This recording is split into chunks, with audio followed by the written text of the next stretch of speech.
হরে কৃষ্ণ। প্রিয় দর্শক, শ্রীমদ্ ভাগবত মহাপুরাণটি সম্পূর্ণ সহজ বাংলায় জানার জন্য চ্যানেলটি সাবস্ক্রাইব করে সঙ্গে থাকুন এবং ভিডিওটি সম্পূর্ণ দেখুন। লাইক অবশ্যই করবেন, শেয়ার করবেন। প্রিয় দর্শক, স্বয়ম্ভুব মনু প্রজাপতি কর্দমজিকে বললেন, ভগবান ব্রহ্মা নিজের বেদময় বিগ্রহকে রক্ষা করার জন্য তপ, বিদ্যা এবং যোগ দ্বারা সম্পন্ন তথা বিষয় থেকে অনাসক্ত আপনাদের মতো ব্রাহ্মণদেরকে মুখ থেকে প্রকট করেছেন এবং তারপর তিনি আমাদের মতো ক্ষত্রিয়দেরকে তৈরি করেছেন আপনাদেরকে রক্ষা করার জন্য। আপনারা হলেন ব্রহ্মাজির হৃদয় এবং আমরা ক্ষত্রিয় হলাম ওনার শরীর। আপনাকে দর্শন করা মাত্রই আমার সমস্ত সন্দেহ দূর হয়ে গেছে, কেননা আপনি আমার প্রশংসার পাত্র। অজিতেন্দ্রীয় পুরুষেরা আপনার দর্শন পায় না, আমি আপনার দর্শন পেয়েছি, এটাই আমার সৌভাগ্য। আপনার সমস্ত পবিত্র বাণীগুলি আমি মনোযোগ সহকারে শ্রবণ করিয়াছি। অতএব হে মুনিবর, আমি আপনার কাছে বিনম্র নিবেদন করছি, এটি আমার কন্যা দেবহূতি অবস্থা, শীল এবং গুণ আদির দ্বারা সম্পন্ন নিজের যোগ্য স্বামী পাওয়ার ইচ্ছাই রয়েছে। দেবর্ষি নারদজির মুখ থেকে যখন আপনার শীল, বিদ্যা, রূপ, আয়ু এবং গুণের বর্ণনা শ্রবণ করেছে, তখন থেকেই আপনাকে প্রতিরূপে গ্রহণ করার জন্য নিশ্চয় করেছি। শ্রদ্ধা সহিত আমি আপনাকে এই কন্যাটি দান করছি, আপনি স্বীকার করুন। যে কোনো ভোগের বস্তু যদি নিজে থেকে পাওয়া যায় তবে সেটি অবহেলা করা উচিত নয়। নিজে থেকে পাওয়া বস্তুকে যদি অবহেলা করার পর আবার সেটিকে পাওয়ার জন্য দৌড়তে হয়, তাহলে তার ভাগ্য নষ্ট হয় এবং মান নষ্ট হয়। আমি শুনেছি আপনি বিবাহ করার জন্য ইচ্ছুক। আপনার ব্রহ্মচর্য একটা নির্দিষ্ট সীমার মধ্যে রয়েছে, আপনি নৈষ্ঠিক ব্রহ্মচারী নন। সেই জন্য আপনি এই কন্যাটিকে গ্রহণ করুন, আমি আপনাকে অর্পিত করছি। তখন কর্দম মুনি বললেন, ঠিক আছে, আমি বিবাহ করতে চাই। যেহেতু আপনি খুশি মনে নিজেই বিবাহ দিতে চাইছেন, তাই আমাদের বিবাহ সর্বশ্রেষ্ঠ বিধি ব্রাহ্মবিধির দ্বারাই হওয়া উচিত। প্রিয় দর্শক, মনুস্মৃতি শাস্ত্র অনুযায়ী 8 প্রকারের বিবাহের উল্লেখ পাওয়া যায়।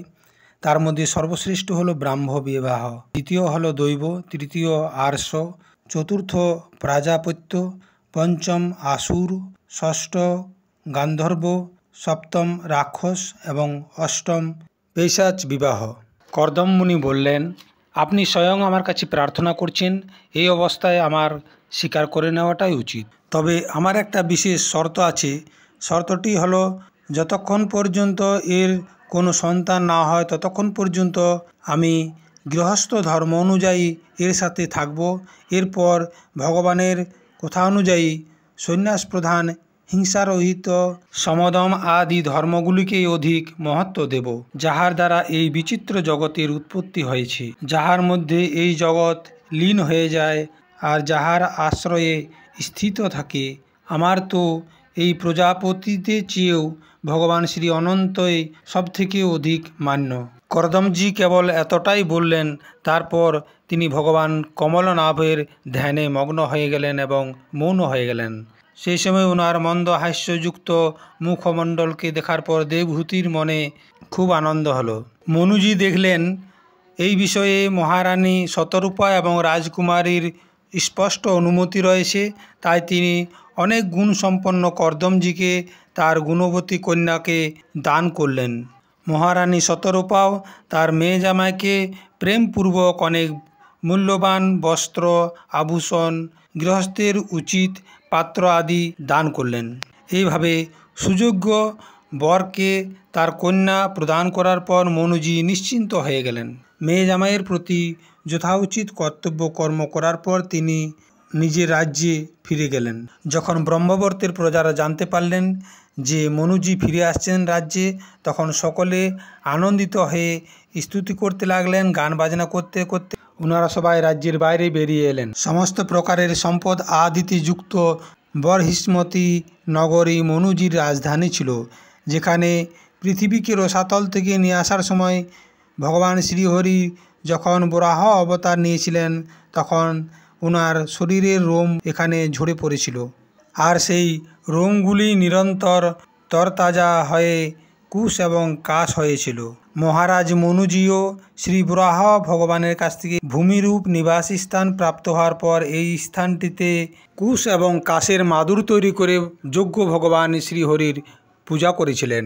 বহিষ্মতী পুরীতে পৌঁছানোর পর মনুজি ওনার ত্রিতাপনাশক ভবনে প্রবেশ করলেন। সেখানে নিজের স্ত্রী এবং সন্তান সহিত তিনি ধর্ম, অর্থ এবং মোক্ষ আদির অনুকূল ভোগগুলির ভোগ করতে লাগলেন। পরদিন প্রাতঃকালে গন্ধর্বগণ নিজ নিজ স্ত্রী সহিত সেখানে উপস্থিত হয়ে ওনার গুণগান করেছিলেন, কিন্তু মনুজি তার মধ্যে আসক্ত না হয়ে প্রেমপূর্বক হৃদয়ে শ্রীহরির কথা তাদের শ্রবণ করিয়েছিলেন। তিনি ইচ্ছা অনুসারে ভোগ নির্মাণ করার ক্ষেত্রে সকুশল ছিলেন, কিন্তু মননশীল এবং ভগবৎপরায়ণ হওয়ার কারণে ভোগ ওনাকে বিচলিত করতে পারত না। যে ব্যক্তি শ্রীহরির আশ্রিত থাকে তাহার শারীরিক, মানসিক, দৈবিক অথবা ভৌতিক কোনো দুঃখ কষ্ট দিতে পারে না। মনুজি নিরন্তর সমস্ত প্রাণীদের মঙ্গলের কথাই ভাবতেন। মুনিঋষিরা যখন জিজ্ঞাসা করতেন তখন মনুজি মনুষ্য সহিত সমস্ত বর্ণ এবং আশ্রমের অনেক প্রকার মঙ্গলময় ধর্মের কথা বর্ণনা করেছেন, যাহা মনুসংহিতা নামক গ্রন্থে উপলব্ধ রয়েছে। জগতের সর্বশ্রেষ্ঠ সম্রাট মহারাজ মনু বাস্তবে কীর্তনের যোগ্য ছিলেন। শ্রীমদ্ ভাগবত মহাপুরাণের তৃতীয় স্কন্ধের 22তম অধ্যায় এখানেই সমাপ্ত।